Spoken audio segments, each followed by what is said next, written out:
Hello বন্ধুরা, আমরা এখন আছি বোদাগঞ্জ ও গাজলডোবা যাওয়ার মোড়ে।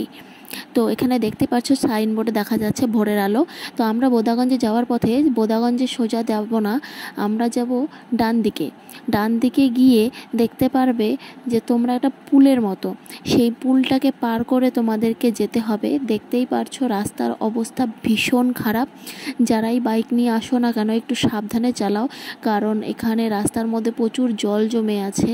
তোমাদের অসুবিধা না হলেও তোমাদের পেছনে যারা বসে থাকবে তারা যদি রাস্তার জল এক ফোঁটা গায়ে ছেটে, তো তখন তারা চিৎকার করে তোমাদের মাথা খেয়ে নেবে। আমিও যে সাধু তা নয়। তো এই দেখো রাস্তার মাঝখানে জল জমে আছে, একদম পুকুরের মতন হয়ে গেছে। রাস্তার অবস্থা ভীষণই খারাপ। এটা এখনকার নয়, এটা বহুদিনকার আগেকার। এই দেখো একটা মুরগির ফার্ম তোমরা দেখতে পাচ্ছ। মুরগির ফার্মের বাঁ পাশ দিয়ে তোমাদেরকে যেতে হবে। তো যেটা বলছিলাম, বাইক নিয়ে যারা আসবে তারা একটু সাবধানেই বাইকটাকে চালাও, কারণ পেছনে যে বসে থাকবে তার গায়ে যদি জল ছেটে, তো তখন তারা চিৎকার করে তোমাদের মাথাটা খেয়ে ফেলবে। আর আশেপাশে লোক যারা রাস্তা দিয়ে যাবে তাদের গায়েও ছিটতে পারে, তো সেটা কখনোই ঠিক কাজ নয়। তো আস্তে ধীরে চালাও, সাবধানে যাও। এই দেখো একটা বাজার, বাজারের মধ্যে আমরা এখন পৌঁছে গেছি। বাজার থেকে আমরা যাব বাঁ দিকে। এই দেখো বাঁ দিকে টার্নিং নিয়ে নিলাম। তো রাস্তা তো ভীষণ অবস্থা খারাপ, সেটা তোমাদেরকে বললামই, ওর জন্যই ফোনটা কাঁপছে। আর এই যে দেখালাম তোমাদের জঙ্গলের রাস্তাটা, এটা হলো শর্টকাট রাস্তা। এটা দিয়ে যদি তোমরা যেতে চাও যেতেই পারো, কিন্তু এটা ফরেস্টের ভেতর দিয়ে একটা রাস্তা। মানে ওটা দিয়ে যাওয়া মানে আস্তে ধীরে যদি যেতে পারো তাহলে ঠিক আছে, আর যদি স্পিডে যাও বা অতিরিক্ত আস্তে তো আর যেতে পারবে না। তো মোটামুটি স্পিডেও যদি তুমি যাও, তোমার কোমরের অবস্থা 12 বেজে যাবে। আর এত রাস্তা খারাপ। তা আমি ওদিক দিয়ে যাবো না, আমার বেশি শর্টকাটের প্রয়োজন নেই, আমি ঘুরেই যাব, তাও ভালো। আমারও তো ঝাঁকি খাওয়ার কোনো ইচ্ছে নেই। দেখো একটা রিসর্ট তৈরি হচ্ছে, এখানে তোমরা এসে যদি থাকতে চাও তো তবে থাকতেই পারো। আর এই রাস্তায় বাইক চালানোর সময় এই দেখো আরেকটা রিসর্ট তৈরি হচ্ছে, এখানেও যদি তোমরা এসে থাকতে চাও সে থাকতেই পারো। এখান থেকে তোমাদের গাজলডোবা খুব সামনে হবে, খুব কাছে হবে, আর তোমরা বোদাগঞ্জ মন্দিরেও যেতে পারবে। এই দেখো পৌঁছে গেছি প্রায় আমরা গাজলডোবা রাস্তায়। তো এখানে রাস্তাটার মধ্যে বাইক চালানোর সময় আমি একটা কথা বলি, বৃষ্টির দিন হলে খুব সাবধানে বাইক চালাও, শুধু জল ছেটার কারণে নয়, এছাড়াও একটি বড় গুরুত্বপূর্ণ কারণ, এখানে আমরা আসার সময় অনেক সাপ দেখতে পেলাম। তো গাড়ির চাকার নিচে কোনো সাপ এসে যাবে, কোনো সাপে কোনো ক্ষতি হয়ে যাবে বা মারা যাবে, বা তোমাদেরকে কোনো কারণে কামড়েও দিতে পারে, একটা দুর্ঘটনা হয়ে যাবে সাপটার পক্ষেও তোমাদের পক্ষেও। তার থেকে ভালো সাবধানে যাও, চোখ কান খোলা রেখে রাস্তা দেখতে দেখতে যাও, যাতে কোনো সাপ যদি তোমরা রাস্তায় দেখতে পারো তবে গাড়িটা দাঁড় করিয়ে বা তার সাইড দিয়ে কাটিয়ে নিয়ে চলে যেতে পারো, যাতে তারও কোনো ক্ষতি না হয়, তোমাদেরও কোনো পাপ না লাগে। দেখো গাজলডোবা ব্রিজের মধ্যে আমরা পৌঁছে গেছি। এখন আমরা যাব সোজা, ওখানে গিয়ে কিছুক্ষণ দাঁড়াবো, কিছু ফটো তুলবো, কিছু ভিডিও করব, আর দেখি কেমন কেমন মানে ভিডিও করার মতন আছে। তো এই দেখো আমি নেমেই একটু ভিডিও করা শুরু করে দিলাম, যেখানে কত পাবলিক এসেছে, কত মানুষ ঘুরতে এসেছে। এখানে আমি যখনই এসেছি কখনই ফাঁকা দেখিনি, এই জায়গাটার মধ্যে প্রায় মানুষ থাকে সব সময় ঘোরার জন্য। আর আমি এখানে একটু গম্ভীরভাবে ভিডিও করছিলাম, তা আমাকে সুমন হাসাচ্ছিল, আমি থাকতে না পেরে হেসেই দিলাম। মাঝখানে আমার ভিডিওর মধ্যে এসে বারবার আমাকে খোঁচানোর চেষ্টা করছিল, তো আমি তাও ইগনোর করে আমার ভিডিওর দিকে ফোকাস করে আমি ভিডিও বানাচ্ছিলাম। আমি একটা খেয়ে নিলাম আইসক্রিম। তো সুমনের হলো গলার প্রবলেম আছে, তার জন্য আমি ওকে আইসক্রিম খাওয়াইনি বা ও নিজেও খেতে চায়নি।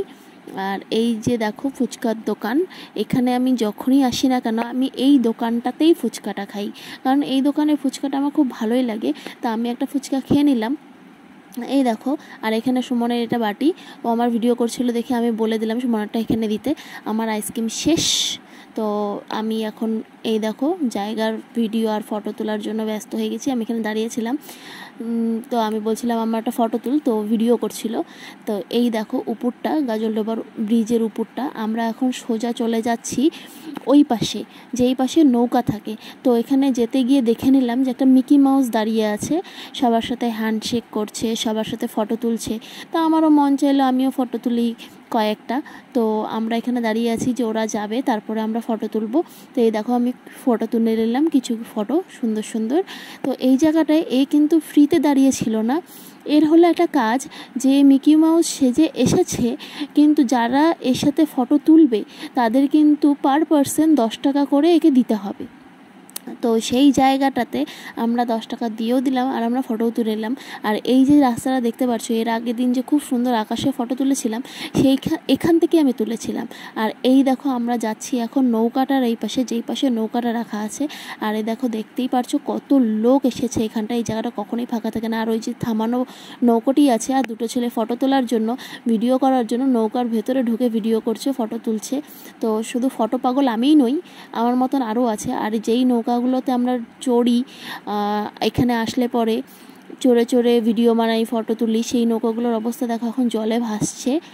আর এনারা দুজন এসেছে হয়তো কোনো নিউজ চ্যানেল থেকে জলটাকে কভার আপ করার জন্য।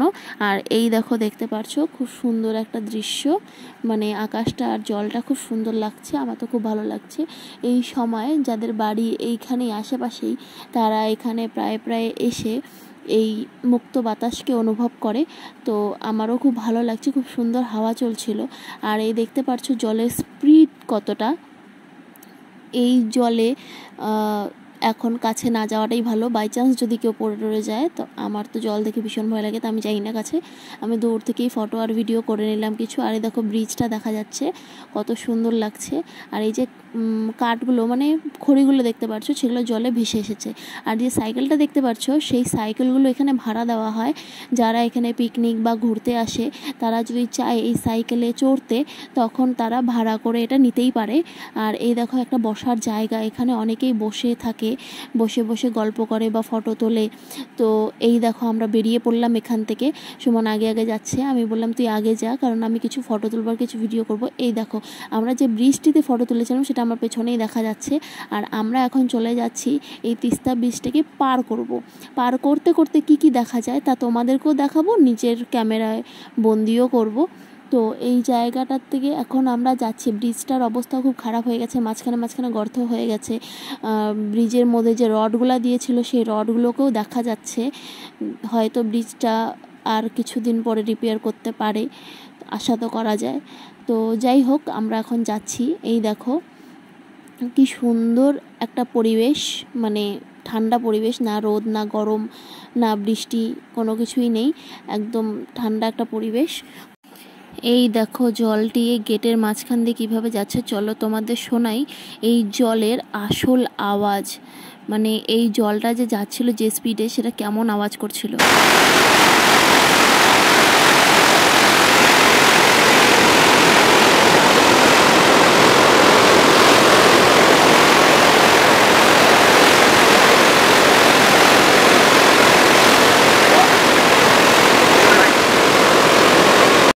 এখন আমরা চলে যাব গাজলডোবার ভেতরে যে বাজারটি আছে সেই বাজারে। চলো দেখি সেই বাজারে কি কি পাওয়া যায়। এখানে চিংড়ির পকোড়া যে পাওয়া যায় সেটা তো কারো কাছে অজানা নেই, সবাই জানে। ছোট চিংড়ি বড় চিংড়ি এখানে পকোড়া পাওয়া যায়।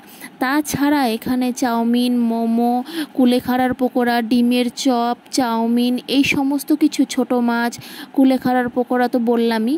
তো এই সমস্ত কিছুও তুমি পেয়ে যাবে। তোমাদের যদি নিজেদের খেতে ইচ্ছা হয় তোমরা এখানে খেয়েও যেতে পারো, বাড়ির জন্যও নিয়ে যেতে পারো, সেটা তোমাদের ইচ্ছা। কিন্তু এখানে শুধু কুলেখাড়া বা চিংড়ির পকোড়া বা মোমো, চাউমিন এগুলাই যে বিক্রি হয় তা নয়, এখানে বিভিন্ন রকম ফল, সবজি এসবও বিক্রি হয়। কেউ যদি ভাবো আমরা পকোড়া খাবো না, আমরা ডাবের জল খাবো, তো তাও খেতে পারো, এখানে ডাবের জলেরও দোকান আছে। কিন্তু একটা জিনিস বলে রাখি, এখানে সবজির দাম আর ফলের দাম প্রচুর, তো তোমরা যদি কিনতে চাও কিনতেই পারো। আমার যেহেতু চিংড়ি মাছে ভীষণ অ্যালার্জি, তো আমি চিংড়ি মাছের পকোড়া নিইনি। সুমন এখানে চিংড়ি মাছের পকোড়া নিয়ে নিয়েছে। আমি নিয়েছিলাম কুলেখাড়ার পকোড়া, আর আলুর একটা স্টিকের মতন ছিল সেই জিনিসটা। তো আলুর স্টিকের মতন জিনিসটাকে আমি এক ফোঁটাও ভালো লাগলো না, আমি 100-এর মধ্যে 0 দেব। আর কুলেখাড়ার পকোড়া বেশ ভালো ছিল।